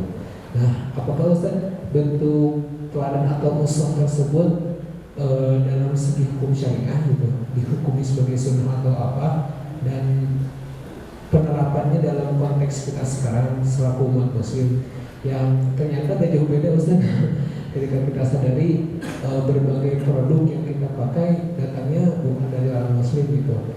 Nah, bagaimana untuk penciptaan sentral ekonomi bagi orang muslim sekarang, secara penghukumannya juga mungkin beberapa sampai-sampainya yang bisa antum jadikan nasihat kepada kami untuk menjalankan syariat ini lebih kafah, karena ketika kita dalam muamalah disertai dengan beberapa intrik-intrik yang mereka bikin, riba, lalu beberapa praktik lainnya juga yang tidak cocok dengan syariat, mungkin beberapa orang yang sudah tahu syariat akan sedikit menjadi mengundurkan diri dalam praktik muamalah atau keduniawian mereka, yang dimana itu juga perlu nanti kan buat dana perang Ustaz dan membangun dakwah atau ukhuwah Islamiyah. Mungkin itu Ustaz. Jazakumullah khairan katsiran. Iya. Kita harus memahami terlebih dahulu bagaimana kerangka besar saat Rasulullah Shallallahu Alaihi Wasallam membangun pasar. Artinya bukan berarti kemudian saat Rasulullah Shallallahu Alaihi Wasallam membangun pasar, bukan berarti kemudian beliau menolak segala produk yang berasal dari non Muslim. Tidak demikian. Tetapi lebih jauh dari itu, rangkanya lebih besar, bahwasanya dengan dibangun pasar yang mana pasar tersebut beliau awasi langsung, ini pertama memberikan motivasi untuk kaum muslimin untuk lebih produktif dalam masalah perdagangan. Kemudian tentu saat kaum muslimin bisa termotivasi, kemudian mereka menjadi saudagar, mereka memiliki harta, maka ini kemudian yang menjadi poin-poin atau pundi-pundi sendi ekonomi yang kuat bagi negara-negara, bagi negara Islam, bagi negara Rasulullah Shallallahu Alaihi Wasallam. Dan tentunya pada saat itu, kalau mungkin kemudian bagaimana kita mempraktikannya pada hari ini, wah ini mungkin kalau kita berbicara lebih detail, kita akan harus breakdown satu persatu poin-poinnya, bagaimana strateginya pada hari ini, bagaimana kita menghadapi hal-hal yang sifatnya kontemporer pada hari ini, tantangannya apa saja, bagaimana menghadapi model-model finansial kontemporer yang terlihat pada hari ini kita seakan-akan sifatnya reaktif.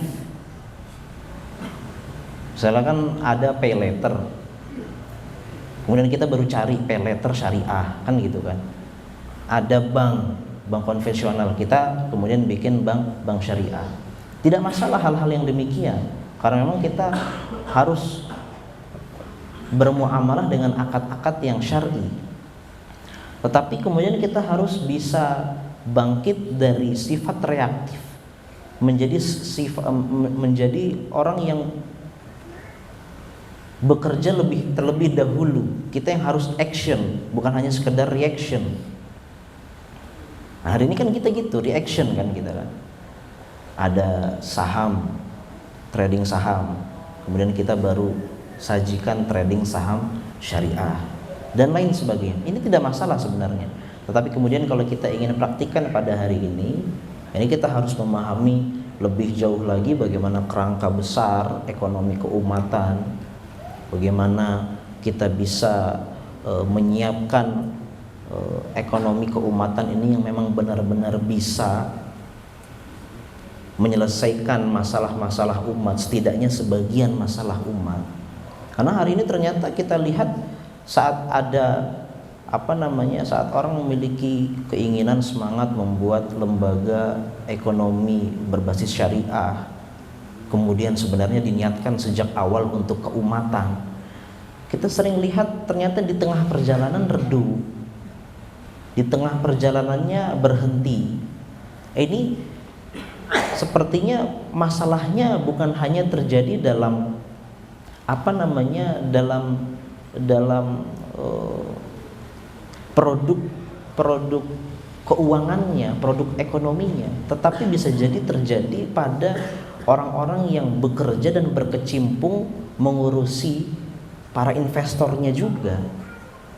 Kenapa mereka kalau bekerja di kantor lain, di perusahaan lain, mereka bisa begitu integritas, memperlihatkan, menunjukkan integritasnya, bisa benar-benar semangat. Tetapi untuk masalah ekonomi keumatan yang di awalnya dia semangat, kok ternyata terjadi masalah di kemudian hari, tidak semangat lagi, futur dan lain-lain. Artinya mungkin ada hal-hal, ada poin-poin yang juga harus ditanamkan dalam diri orang-orang yang mengurusi, yang memanajemen, yang juga merupakan investor dalam lembaga ekonomi keumatan. Kira-kira demikian. Wallahu a'lam.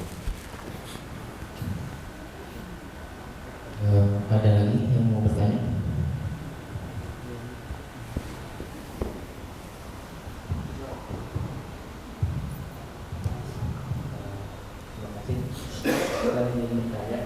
Kan Arab, orang-orang Arab teh lalu identik dengan Arab jahiliyah.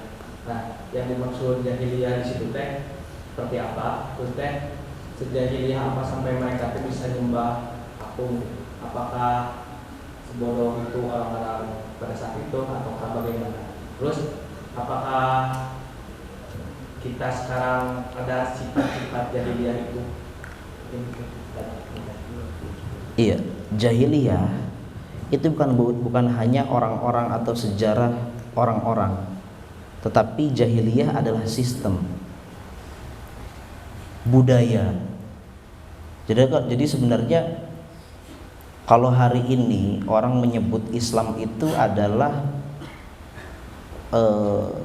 orang-orang yang tidak suka dengan Islam pada hari ini kan mengatakan Islam itu atau syariat Islam itu adalah bentuk inovasi dari budaya Arab. Lah budaya Arab itu jahiliyah. Sementara Islam merekonstruksi budaya jahiliyah. Islam merekonstruksi budaya jahiliyah. Unsur akhaka dzaliman aw madluman yang tadi kita sebutkan, itu direkonstruksi oleh Islam. Dahulu di zaman jahiliyah, sebagaimana dikabarkan oleh Ibunda Aisyah radhiyallahu anha dalam Sahih Bukhari, itu disebutkan di zaman jahiliyah jenis pernikahan itu ada 4 macam. Pernikahan seperti biasanya, kita datang kepada perempuan, kemudian orang tua perempuan menikahkan kita dalam sebuah ikatan ijab qabul biasa. Contoh pernikahan yang kedua yang ada di jahiliyah adalah, saya agak lupa ya, kalau tidak salah seperti ini. Jadi satu wanita digauli oleh beberapa laki-laki sebelum menikah, digauli dulu terlebih dahulu oleh beberapa laki-laki. Baru kemudian nanti setelah anaknya lahir, baru kemudian wanita tersebut dia yang memiliki otoritas untuk menentukan siapa ayahnya di antara laki-laki yang kemarin menggauli mereka. Kalau misalnya ada yang menggauli, satu wanita digauli oleh 9 laki-laki. Setelah anaknya lahir, baru wanita tersebut bilang, "Oh, ente yang jadi bapaknya si bayi ini." Baru menikah. Ada lagi macam pernikahan di zaman jahiliyah yang mana Sama, hampir sama seperti tadi. Satu wanita misalnya digauli oleh 9 laki-laki. Saat anaknya lahir, yang memiliki otoritas untuk menentukan siapa ayahnya bukan wanita tersebut, tetapi nanti ada al-qafah. Al-qafah itu adalah mungkin kalau hari ini dia ahli genetik. Ya, dengan keilmuan pada hari itu ya. Dia ahli genetik ini, dia melihat wajahnya atau wallah alam dia melihat apanya. Sehingga kemudian ahli genetik ini bisa mengetahui, oh ayahnya adalah ini dengan perkiraan dia. Jadilah orang tersebut ayahnya. Satu lagi saya lupa bentuknya pernikahannya seperti apa. Kemudian Aisyah mengatakan dari 4 pernikahan tersebut 3-nya dihapus, hanya 1 yang diakui oleh Islam. Maka artinya Islam merekonstruksi budaya jahiliyah. Budaya Arab itu budaya jahiliyah. Salah kalau orang kemudian mengatakan syariat Islam adalah bentuk perkembangan dan inovasi atau mengambil dari budaya Arab. Orang budaya Arab budaya jahiliyah, sementara Islam merekonstruksi budaya jahiliyah. Kan seperti itu. At-tabanni, masalah anak angkat dahulu Rasulullah SAW di masa jahiliyah itu kan ada budaya tabanni, anak angkat. Maka kalau kita mengangkat anak, maka anak tersebut mewarisi harta kita. Tetapi kemudian itu dihapuskan oleh Islam, tidak diakui oleh Islam, dia rekonstruksi. Jadi jahiliyah bukan hanya orang-orangnya, bukan artinya orang yang tidak beriman kepada Rasulullah orang jahiliyah, tidak. Tetapi jahiliyah adalah sistem dan budaya. Maka kalau pertanyaan kemudian hari ini ada nggak kita yang bersifat jahiliyah? Ada, banyak. Bahkan dahulu di zaman Rasulullah, saya lupa kisahnya siapa. Rasulullah menasehati seorang sahabat dengan mengatakan innaka mar'un fikal jahiliyah.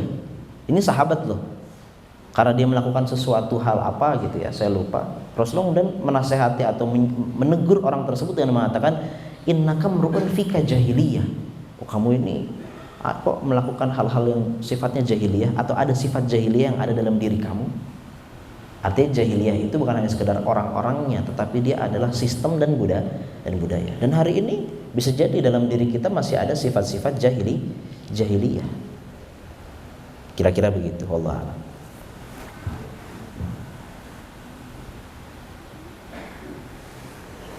Satu lagi tanya, masih ada yang mau bertanya?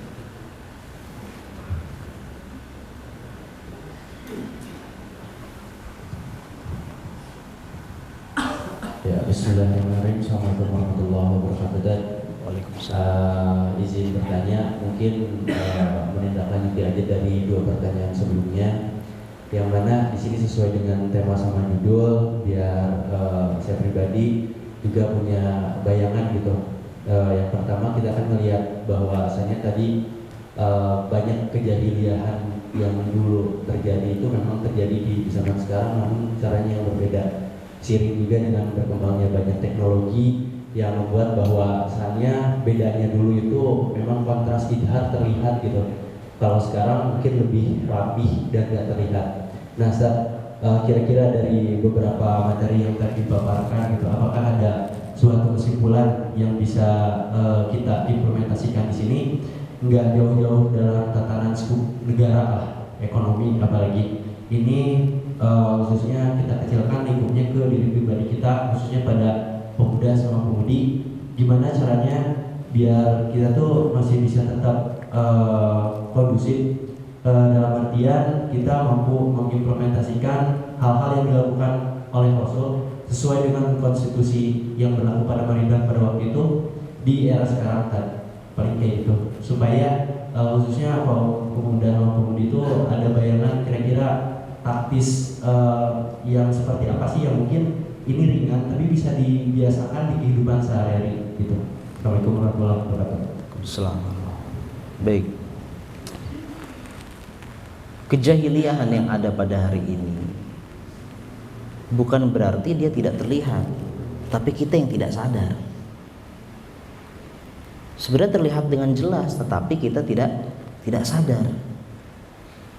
Kan masalahnya kalau orang tidak sadar, tidak merasa, ya nggak tahu kan gitu. Orang sakit nggak merasa sakit, dia ke dokter nggak? Ya enggak kan? Kan itu masalah itu. Jadi kalau orang sakit, ya harus merasa sakit sehingga dia kemudian berusaha untuk berobat. Kalau kita pada hari ini tidak merasa jahiliyah, dalam arti saat kita melihat kejahiliahan atau kita melakukan kejahiliahan kemudian kita tidak merasa, ini kan jadi masalah. Ini jadi masalah. Nah, kemudian apa yang kemudian bisa kita dapatkan pelajaran dari pelajaran kita hari ini? Apa yang bisa kita ambil dari pelajaran kita hari ini? Setidaknya dari pelajaran kita hari ini, paling mudahnya adalah kita membangun kepedean diri kita dengan sejarah kita. Jangan kita kemudian menjadi orang-orang yang inferior. Hari ini kan kita kaum muslimin inferior, merasa rendah diri, merasa tidak memiliki sejarah yang gemilang. Kita melihatnya barat memang maju dengan teknologinya, dengan kemajuannya, dengan segala halnya. Tapi kita harus paham barat dengan kemajuan teknologinya kosong sekali ruhnya, jiwanya kosong. Dan ini benar-benar terjadi dalam penyusunan kurikulum, katakan yang di Amerika. Ini kan negara-negara seperti negara kita itu kan kurikulum pendidikannya itu kan sedikit banyaklah, bukan sedikit lah. Itu kan yang mengatur adalah barat, spesifiknya Amerika gitu. Itu di Amerika itu masalah kurikulum pendidikan itu terjadi kritikan-kritikan yang tajam sejak zaman dahulu, sejak awal 1900, di mana para cendekiawannya, para ilmuwan pendidikannya, mereka melihat fenomena di mana pendidikan yang terjadi di Amerika tidak menyelesaikan masalah kemanusiaan.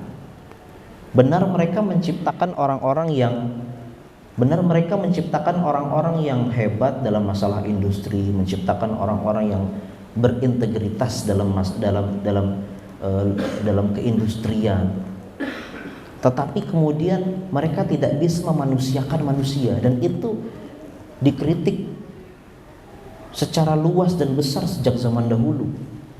Artinya ada dikotomi memang antara pendidikan ilmu sains dan ilmu kemanusiaan, ilmu jiwa, ilmu rohani dalam pendidikan mereka.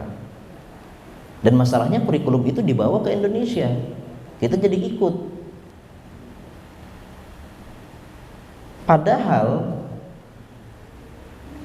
kalau seandainya Amerika melihat sejarah Islam yang gemilang, di mana di dalam agama Islam tidak ada dikotomi keilmuan, tidak ada dikotomi ilmu sains dan ilmu tentang ketuhanan, tentang kerohanian, tentang keagamaan. Sanurihim ayatina fil afaqi wal anfus, kata Allah. Di kemudian hari kita akan memperlihatkan kepada mereka, kepada manusia, bagaimana kebesaran atau tanda-tanda kebesaran Tuhan, tanda-tanda kebesaran Allah di dalam jiwa kita dan di dalam alam semesta ini. Ilmu biologi, ilmu fisika berkaitan erat, tertulis di dalam Al-Quran. Wal bahril masjur, Allah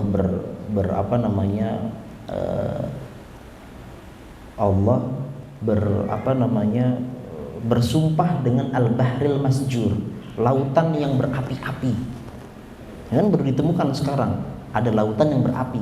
Allah sudah mengatakan terlebih dahulu 1400 tahun yang lalu. Tidak ada dikotomi itu dalam Islam. Artinya kalau Amerika sudah mengetahui hal itu sejak dahulu, 100 tahun pembenahan kurikulum Amerika sudah selesai dari dahulu. Maka dari itu Abul Hasan An-Nadawi, seorang ulama India, dia menulis sebuah buku Madza khasiral alam bin hitatil muslimin. Apa kerugian dunia dengan kemunduran kaum muslimin? Jadi kita jangan jadi orang yang inferior. Inferior itu sifatnya orang Yahudi. Udzina min qabli an jitana wa min ba'di ma ataitana, atau kebalik saya. Intinya orang Yahudi mengatakan saat Musa datang, sudah berapa tahun mereka berjuang bersama Musa, mereka mengatakan apa? Ah, kami ini tetap terhina aja sebelum engkau datang, sekalipun engkau sudah datang, percuma ada kamu. Inferior. Ini masalah kita inferior. Kita tidak mengetahui identitas kita, sejarah kegemilangan mereka, kegemilangan sejarah kita. Bukan berarti kemudian sejarah kegemilangan ini hanya kita baca, bernostalgia, tidak. Tetapi agar kita kemudian sadar, dan dari situlah kemudian kita melanjutkan perjalanan kegemilangan itu. Kan gitu. Itu paling tidak pelajaran yang bisa kita ambil, terutama untuk para pemuda-pemudi pada hari ini. Yang mana para pemuda-pemudi dahulu di kajian kita yang pertama kita sebutkan Rasulullah memilih orang-orang yang pertama didakwahi Islam dalam dakwah Syria itu kan para pemuda. Karena apa? Karena para pemuda itu sangat dekat yang namanya dengan sangat dekat dengan yang namanya perubahan hal-hal yang baru. Anak muda ini sangat update sekali dengan hal-hal yang baru, teknologi baru. Anak muda akan paling terdepan untuk mengetahuinya, menggunakannya. Tapi kalau kita tidak memiliki kerangka besar tentang peradaban Islam, ini yang jadi masalah. Kita menjadi orang-orang yang inferior. Kurang lebih seperti itu. Allah.